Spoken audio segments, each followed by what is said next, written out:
भानपुर गांव में शाम के 7 बज रहे थे। धीरे धीरे अंधेरा हो रहा था। रुद्र और आयुष को स्कूल से भानपुर गांव वापस आने में देरी हो गई थी। दूसरी ओर साक्षी भानपुर गांव के अंदर पहुंच चुकी थी। उसके सामने से चल के एक लड़की आकर साक्षी के सामने रुक जाती है। चेहरे पर मास्क लगा हुआ था। वह लड़की सीधा साक्षी के बदन के चीथड़े उड़ा देती है। रुद्र भी रास्ते से भानपुर गाँव आ रहा था। तभी उसके सामने वही लड़की आती है जिसका चेहरा मास्क से ढका हुआ था। वह भी रुद्र के सामने आकर रुक जाती है। उन दोनों के बीच कुछ बात चल रही थी, पर अचानक से उस लड़की ने रुद्र का सर धड़ से अलग करके चीथड़े उड़ा दिए। अब बचा था आयुष। उसके सामने भी वही लड़की आकर रुक जाती है। वह लड़की आयुष से एक सवाल पूछती है, क्या मैं खूबसूरत हूँ? आयुष ये सवाल सुनकर हैरान रह गया। उसने उसकी आंखें देखकर कहा, हाँ तुम खूबसूरत हो। पर ये कहते कहते ही उस लड़की ने अपना मास्क हटा दिया और वह कोई लड़की नहीं बल्कि एक चुड़ैल थी जिसका मुंह बेहद डरावना था। फिर उसने दोबारा पूछा, अब बताओ क्या मैं खूबसूरत हूँ? आयुष ने कांपते हुए कहा, नहीं तुम बिल्कुल भी खूबसूरत नहीं हो। तुम कौन हो?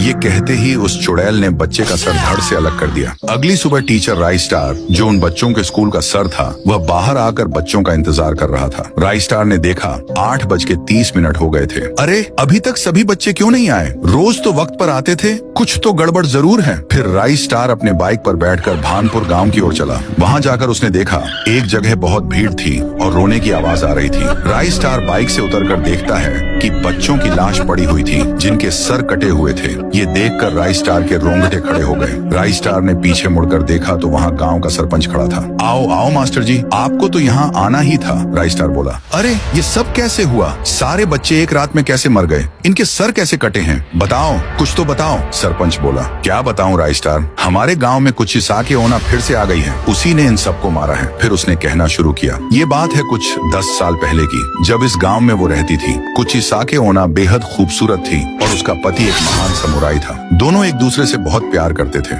एक दिन ऐसा आया जब उसके पति को युद्ध लड़ने के लिए दूसरे गांव जाना पड़ा। कुछ साके ओना घर में अकेली पड़ गई थी। 2 महीने बाद उसका पति वापस अपने घर आया, नई मुस्कान, नया प्यार लेकर। जब वह ऊपर गया तो उसने देखा कि कुछ साके ओना किसी दूसरे व्यक्ति के साथ थी। ये देखकर उसका पति बहुत भड़क गया। उसने सीधा कटाना निकाला और दोनों के भी सर धड़ से अलग कर दिए। इसी वजह से वह आज भी सड़कों पर घूमती है और उधर से गुजरने वालों से एक ही सवाल पूछती है, क्या मैं खूबसूरत हूँ?